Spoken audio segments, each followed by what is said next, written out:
Our overarching worship theme for March is hope. I like to look at the definition of words. So according to Merriam-Webster, some of the definitions for hope are to cherish a desire with anticipation, to want something to happen or be true, hoping that the conflict between Russia and Ukraine will soon be resolved. It's funny, when I started writing this a few weeks ago, it's like, oh, I might have to change this because, maybe it'll be all taken care of. But unfortunately, that's not the case. Hoping there won't be another variant of the COVID virus. Something desired or hoped for. Great hopes that spring will come soon. Our joys and sorrows component of our service is one way to express our hopes. By sharing with a group of people, these hopes become theirs and spread out into the universe. I believe that energy generated from this really makes a difference. And I have a personal thought about that. I had a wonderful cat named June. She had a brother named Benny, and she got cancer. I decided to treat her, and I put a message on a Facebook page called Cataholics. And I asked for good wishes and positive prayers. I had over 600 people respond to that, because that's how many cat lovers there are out there. And I believe that that helped her to live for over 2 more years after that. Today is the spring or vernal equinox, which is one of the 2 times of the year when the sun is exactly above the equator. And the day and night are of equal length, as the fairy just told us. What makes the equinox the best one, in my opinion anyway, is that the days will be getting longer and not shorter. At a deeper spiritual level, according to the Conscious Reminder blog, the equinox can represent the period of struggle between darkness and light, death and life. Some may consider the interplay between darkness and light, life and death, less of a struggle and more of a dance. New life, new light, new beginnings, new paths, and new seeds. The spring equinox also fits perfectly into our theme of hope. The energy of the end of winter can sometimes feel a little rocky. The energy shifting from an inward focus to outwardly focused can make us feel a little bit off kilter.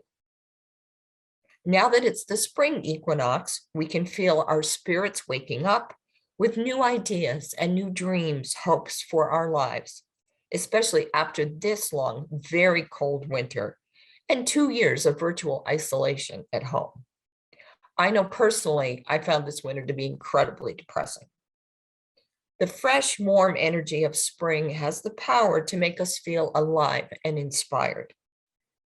Think of those couple of warm days we had recently. The energy is encouraging us to be reborn. We can embrace this new beginning, focused on some new projects. I've been thinking of house repairs and the usual annual spring cleaning or decluttering, or get rid of something that doesn't serve us anymore, finding the balance we need in life. Working from home doesn't always make that easy, but with the sun and the warmth, we may find ourselves more anxious to get out and about. Where does this new energy come from, you might ask? The presence of darkness triggers the release of melatonin in our brain. Fewer hours of darkness means fewer hours of melatonin. As melatonin recedes and more hours of light affect our brains, we can get a light spring in our step. We become more alert, and we may even experience increased feelings of happiness. The fresh air, scents, and visual displays of bloom and birth feel good as we consume them with our senses. Close your eyes for a minute and try to feel warm sunshine and smell the flowers.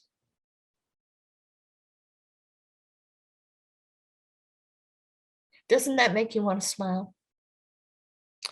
This turn in the seasons has been celebrated by cultures throughout history who held festivals for their gods and goddesses at this time of year. We had Aphrodite from Cyprus, Hathor from Egypt, and Ostara of Germany. The indigenous Mayan people of Central America have celebrated a spring equinox festival for at least 10 centuries. However, your worship leaders will focus most on the cultures of their ancestry, so as not to misrepresent someone else's culture.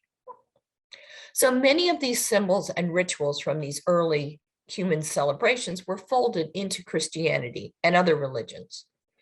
There's different hypotheses for why this occurred, including that this blending of traditions may have served as an attempt to convert pagans or indigenous spiritual people. Another hypothesis is that adopting pagan or local spiritual symbols and traditions was a way of Christians or other religious groups to blend in, particularly if they were experiencing persecution. Nonetheless, these celebrations date back centuries, if not millennia. As early as the 8th century, Saint Bede theorized that Ostara, the Germanic goddess of dawn and spring, was the foundation for Germanic spring equinox celebrations. A little bit about Ostara. The word Ostara comes from the name of the Anglo-Saxon goddess Ostara, who represents spring, new beginnings, fertility, and renewal. So does the word on the bottom look or sound like anything else we might be familiar with, such as Easter? Ostara is also one of the names of the 8 festivals of the Wheel of the Year, honored by many pagans and devotees of earth-centered religions. And we've talked about that before. As an equa/nox, equa meaning equal, nox meaning night, it brings night and day into exact balance. It celebrates rebirth and life on this mortal plane. Modern and Reconstructionist pagans continue to celebrate the coming of spring.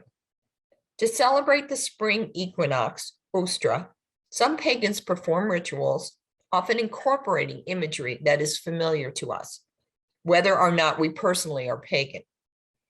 Eggs, which are quite literally the seeds of new animal life, are a prolific motif. Egg races, egg hunts, egg eating, and egg dyeing or painting are also traditional activities at this time of year.